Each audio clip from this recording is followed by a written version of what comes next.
की जो बमबारी की जा रही है इसमें अर-रमाल का इलाका मुकम्मल तौर पर मलबे का ढेर बन चुका है। सियानी फौज की जानिब से गाजा के इलाकों पर हजारों टन बारूद गिराया जा चुका है। आपको पता है कारपेट बॉम्बिंग की जा रही है। वहाँ के मनाजिर अगर आप देखें तो आपको हर तरफ लाशें बिखरी नजर आएंगी, हर तरफ तबाही के मनाजिर हैं। अबू उसामा हमास का एक बहुत बड़ा leader, top tier leader Hamas का मारा गया। कल ही इजराइल ने 2 और लीडर मारे थे।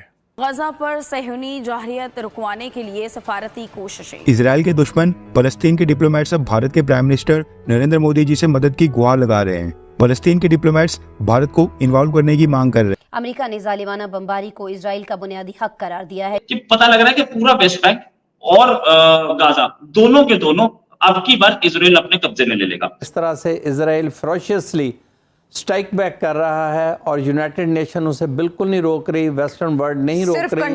It is purely terrorism.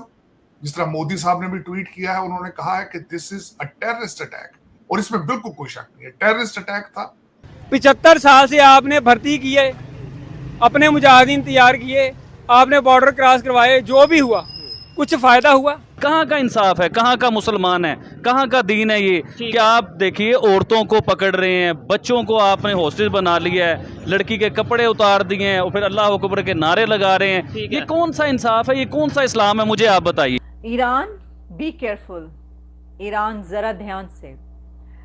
America के प्रेसिडेंट मिस्टर जो बाइडेन ने ईरान को धमकी दे डाली है, चेतावनी दी है, थ्रेट की।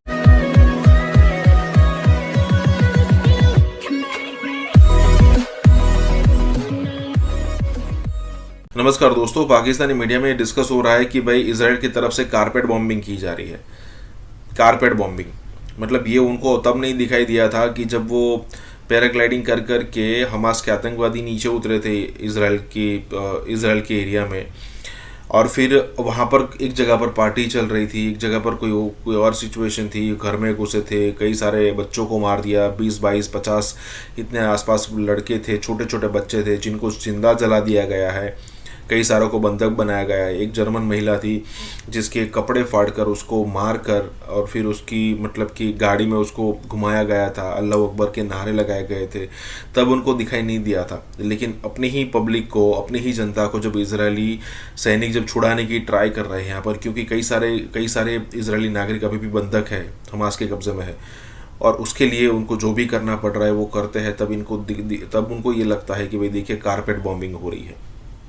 मिलते अगले इसी के साथ ये वीडियो शुरू करते हैं। देखिए, मैं हमेशा इंसानियत की बात करता हूँ और मेरे जो कमेंट है, मेरी जो बातें हैं ना, उससे कई पाकिस्तानी नाराज़ हो सकते हैं, कोई मुस्लिम कंट्री जो हैं, मुस्लिम कम्युनिटी नाराज़ हो सकती हैं, क्योंकि मैंने सच की बात करनी। कहाँ का इंसाफ है, कहाँ का मुसलमान है, कहाँ का दीन है ये? क्या आप देखिए औरतों को पकड़ रहे हैं, बच्चों को आपने हॉस्टेज बना लिया है, लड़की के कपड़े उतार दिए हैं और फिर अल्लाह अकबर के नारे लगा रहे हैं। ये कौन सा इंसाफ है, ये कौन सा इस्लाम है? मुझे आप बताइए। अच्छा आबिद भाई, उसमें लॉजिक ये दिया जाता है, देखे बात इन्होंने बड़ी लॉजिकल की है, ऑथेंटिक बात की है, लेकिन यही बात अगर हम किसी मौलाना से करेंगे, वो कहेंगे कि भाई उधर से भी तो इसराइल से भी बहुत जुल्म होता था, ये होता था, वो हमारे फलस्तीन की जो माएँ बहनें हैं उनके साथ। तो फिर अगर देखा जाए तो फिर फर्क क्या रह गया? पहले देखिए कोई प्रूफ कोई। मैं आपको बताता हूँ, इसराइल करता था जो आप बात कर रहे हैं ना, इससे ये जंग आज से थोड़ी चल रही है, ये 100 साल से जंग चल रही है। अगर उससे पीछे जाएं तो 1000 साल पुराना ये सिलसिला है, लेकिन 100 साल से जो सिलसिला चल रहा है ना,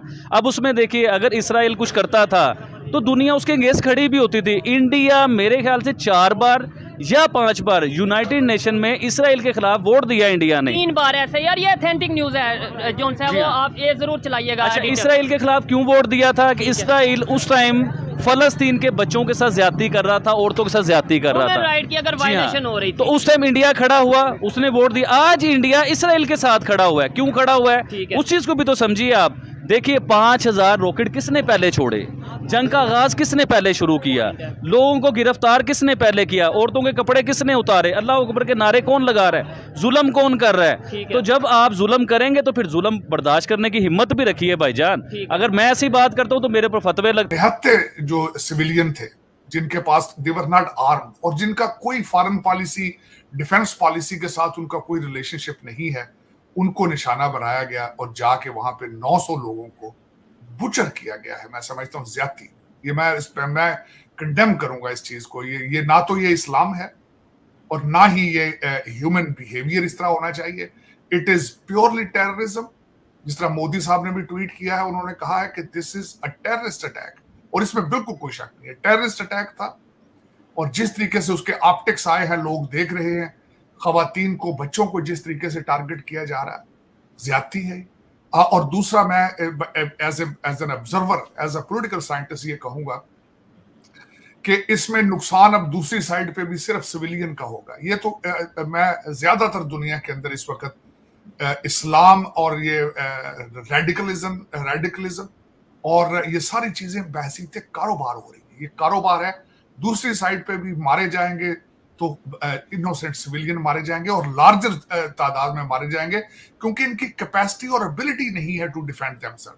अब आप देखें, अटैक करने वाले मोटरसाइकिलों पे लोग बैठे हैं, कोई ट्रेंड नहीं है, सोल्जर्स नहीं है, पैराग्लाइडिंग के जरिए अटैक कर रहे हैं, पूर उनकी सारी ट्रेनिंग है, ये जो कुछ भी है। अब दूसरी साइड पे जब एक ऑर्गेनाइज आर्मी, एक जो कि वेल इक्विप्ड है और दूसरा ट्रेंड है और कैपेसिटी रखती है, एबिलिटी रखती है, जब वो ऑपरेशन करेंगे तो ये किस तरह अपने आप को बचा पाएंगे। ज्यादती की है इन्होंने, इंसानियत के साथ ज्यादती की है, अपने फलस्तीनियों के साथ ज्यादती की है, इन्होंने जूइश स्टेट के साथ ज्यादती की है। इसको जितना भी कंडेम किया जाए अंबर, मैं समझता हूँ इसको करना चाहिए। और इस वक्त मैं, बल्कि मेरी ख्वाहिश होगी कि मुसलमान जो है, बजाय कि इस पे, इस वक्त तक तो देखा जाए तो बड़े कम ममालिक हैं जो इसकी सपोर्ट में निकले हैं, लेकिन उनको चाहिए कि टेररिज्म के खिलाफ अपनी आवाज बुलंद करें और सारे इसको कंडेम करें और इसराइल को सपोर्ट करें।